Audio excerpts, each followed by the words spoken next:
बाल गणेश आणि मूषकाचं नातं सर्वांनाच माहिती आहे। यातून आपल्याला नम्रता आणि सर्व प्राण्यांबद्दल आदरभाव बाळगावा अशी शिकवण मिळते। याचा देखावा यवतमाळच्या सुमित टाके या गणेश भक्ताने साकारलाय।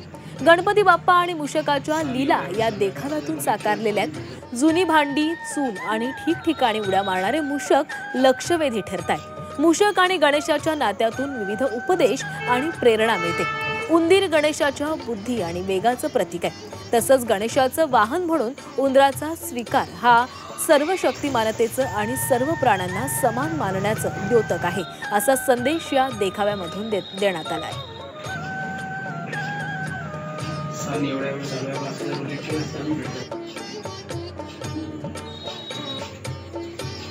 जुन्या प्रकारचा एक वाडा आहे, त्यामध्ये गणपती वगैरे म्हणजे उंदर खेळताना वगैरे दाखवलेले आहे आणि मला कमीत कमी याला 8-10 दिवस लागले। लहान असतानापासून घरच्यांनी बसवणं चालू केला, त्यानंतर मला या क्षेत्रात आवड आहे, म्हणून मी हर वर्षी प्रत्येक नवीन काही ना काही मला हा कमीत कमी मागच्या वर्षी कुठेतरी मला मोबाईलमध्ये दिसला आणि माझ्या नेमकं लक्षात आलं की बा आपण पण घरी असं करू शकतो बा।